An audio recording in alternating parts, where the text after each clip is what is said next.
أول منتخب عربي ينتصر على منتخب السامبا منتخب البرازيل في طنجة 2-1 أهداف بوفال وعبد الحميد السبيري. استحقاق رياضي كابتن للمغرب بعد مرتبة رابعة عالميا. المغرب ينتصر في مباراة دولية ودية. يواصل الصعود المغرب أيضا في سلم الفيفا كابتن بعد تأهلوا للكان ديجا كاليفيه المغرب ويواصل الصعود في سلم الترتيب الفيفا. باهي باش ما نطولش عليك احنا مش قلت لك مرة أخرى أنا المغرب اقتحمت ساحة العظماء حديقة ولا ساحة ولا ميدان بليتو اللي صعيب ياسر ميدان الكبار في كرة القدم وأصبحت من الكبار معناها أصبحت عالمية. المغرب تقول بصراحة كي تربح البرازيل بك المستوى اللي ريناه بالنسبة لي ليست مفاجأة فهي نتيجة طبيعية لما قدمه المغرب في كأس العالم ونتمنى معناها باش يكون معناها في تطور.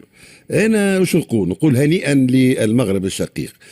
نحي الفيكتوار لا فيكتوار مي يا خويا الإخراج التلفزي يفودير لا فيريتي تكنيك ليماج الجمهور التيران كل هذا كل شيء الفار كل شيء ذي رسالة شو رسالة إخراج حضور جماهيري ملعب طنجة شيء كبير التراني مشاو فيه شو كل ما دار حول المباراة فهو عالمي وهنيئا للمغرب. وأقول أن ملحمة طنجة قطر به هي بداية لصناعة مجد جديد للمغرب على مستوى كرة القدم.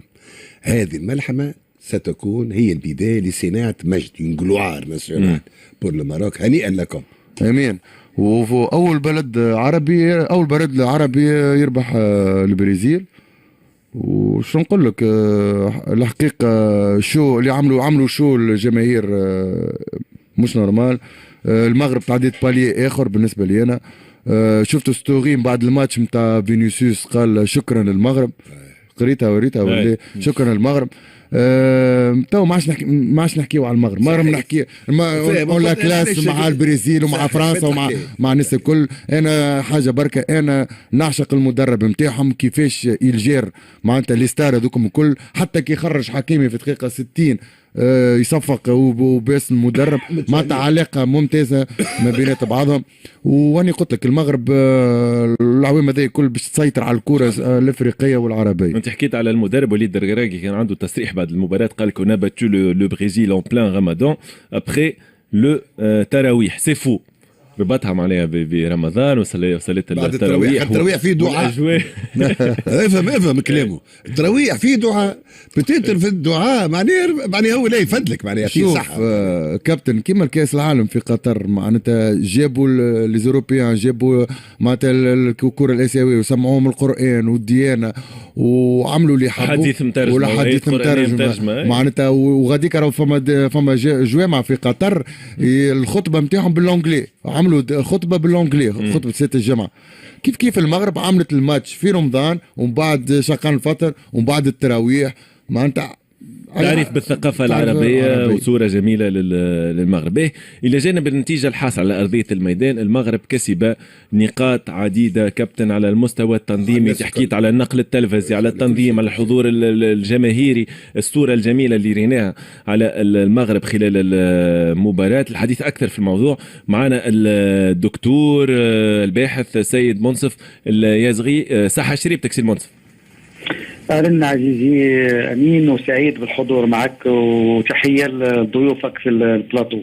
شكرا ليك. معايا لاعب الرجاء السابق خالد القربي والكابتن خالد حسني غنيين عن كل تعريف طبعا الحال. دكتور انتصار على أرضية الميدان ضد البرازيل وانتصار أيضا كان خارج أرضية الميدان على مستوى التنظيم النقل التلفزي الصورة الجميلة اللي ريناها خلال مباراة المغرب والبرازيل. الانطباعات في المغرب بعد المباراة كيفاش كانت؟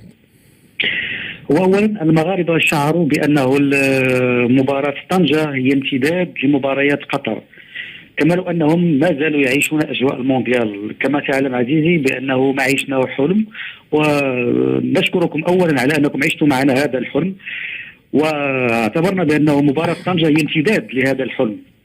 مباراة طنجة ربما القائمون على الشأن الرياضي هنا بالمغرب لم يريدوا أن يبرمجوا مباراة مع منتخب عادي مع احترامنا جميع المنتخبات، لكن فضلوا أن تكون أجمل هدية للجمهور المغربي الذي تابع مونديال قطر، واحيانا بعضهم لم يكتب له الحضور في قطر ولم يكتب له احيانا حصول على التذاكر. فكانت اجمل هديه هي مباراه وديه امام منتخب من العيار الثقيل، ونحن نتحدث عن منتخب البرازيل.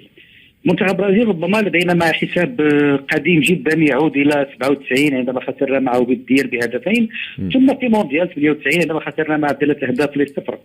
المباراه وديه راى البعض بانه قد تكون عاديه، لكن في المغرب اعتبرناها لديها انعكاسات اخرى، انعكاسات على صوره المغرب الذي يستضيف في ملعب ابن بطوطه بطنجه، يستضيف منتخب كبير في اجواء احتفاليه كبيره تؤكد بأنه المغرب يثبت أقدامه على الساحة كرة القدم العالمية وأيضا الأفريقية بطبيعة الحال، من خلال تثبيت ما أنجزه من استحقاقات وما كسبه من شعبية في العالم، سواء بمونديال قطر أو حتى في الآونة الأخيرة عندما تقدم على الخصوص إلى بترشيحه لسادس مرة لاحتضان كأس العالم 2030. إذن هي المباراة بالنسبة للمغاربة كانت هي قد نقول بأنه هي لا سوريس سيغ لا تارت بعد مونديال قطر، واعتبروها مكافأة لهم على هذا المنتخب. ومن ناحية أخرى تقنية، وأنا أبتعد عن كل ما هو تقني، لكن هناك نقطة أساسية وأنه تم تأكيد بأنه ما حصل في قطر لم يكن صدفة، لأن البعض دخل في عملية تشكيك، بعض المحللين دخلوا في عملية تشكيك بأنه ما حدث في قطر هو صدفة، ربما الكرة قد تكون في شباك المغرب وخرجت خارجا إلى آخره.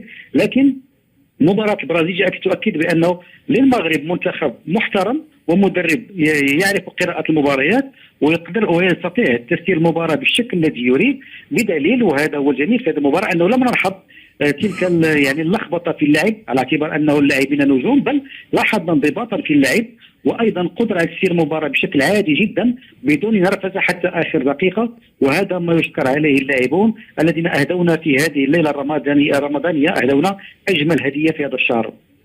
دكتور، من خلاف الرياضة طبعا المغرب كسب نقاط عديدة في سباق تنظيم كأس افريقيا 2025 ومونديال 2030 والملف المشترك بين المغرب اسبانيا والبرتغال. كيف ترى حظوظ المغرب خاصة نتحدث على تنظيم المونديال؟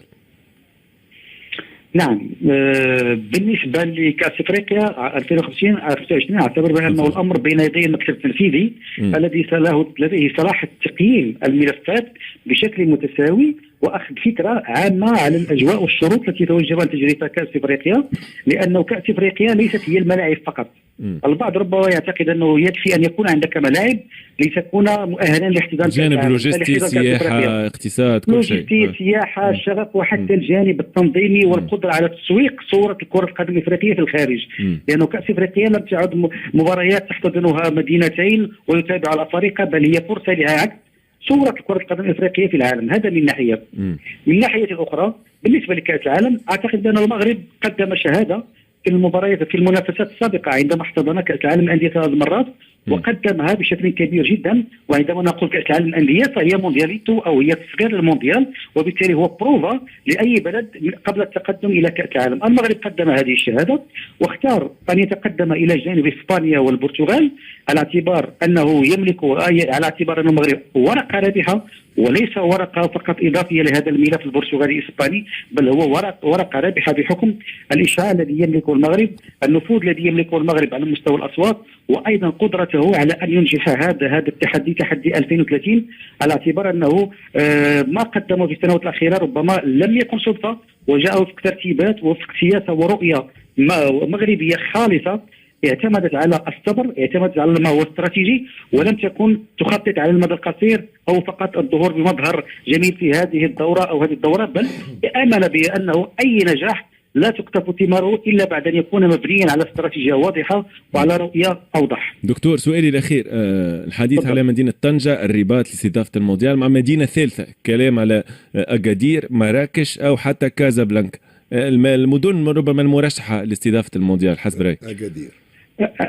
عزيزي، هو الامر لم يحسم الى غايه الان، وكل ما يروج له فقط يعني قد نقول بانه تنبؤات ان صح التعبير. المغرب بعد خسارته لمونديال 2010 امام جنوب افريقيا بتاريخ 15 مايو 2004 اعلن هنا الملك محمد السادس بانه المغرب سيستمر في بناء ملاعبه كما انه سيحصل به المونديال، ونجح في ان تصبح لديه 3 ملاعب من الجيل الجديد بمدينة مراكش وطنجة وأكادير، بالإضافة إلى ملاعب أخرى سابقة كملعب الأمير مولاي عبد الله بالرباط وملعب محمد الخامس بالدار البيضاء.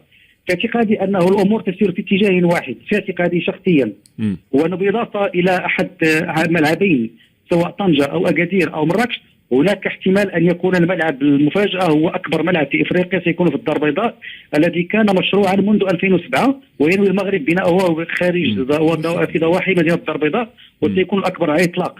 ما عدا ذلك فربما الأمر يحتاج إلى دراسة، يحتاج إلى تنسيق مع الدول المرشحة، وبالتأكيد أينما حلت هذه الملاعب فالمغرب ولله الحمد قادر على في أي مدينة والترويج لتلك المدن، لأنها كلها مدن سياحية ومدن تعرف إقبالا كبيرا من طرف الجميع.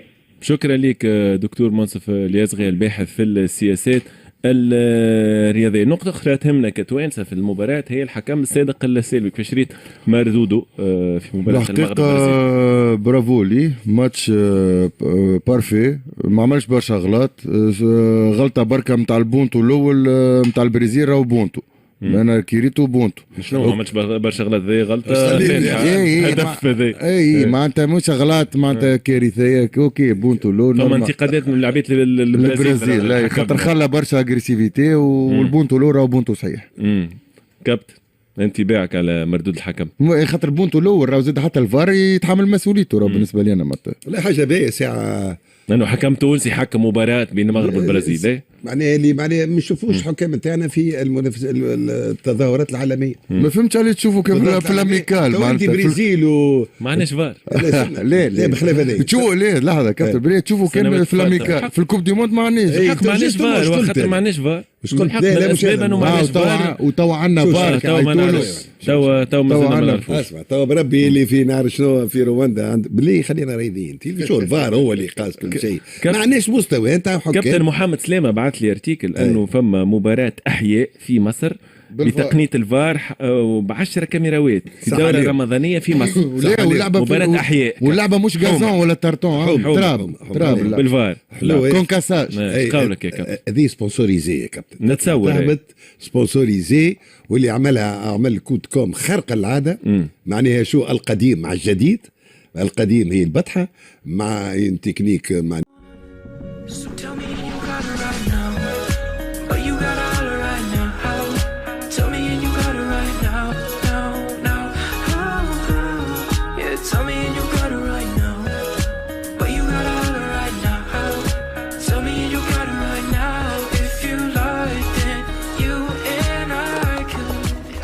Let me go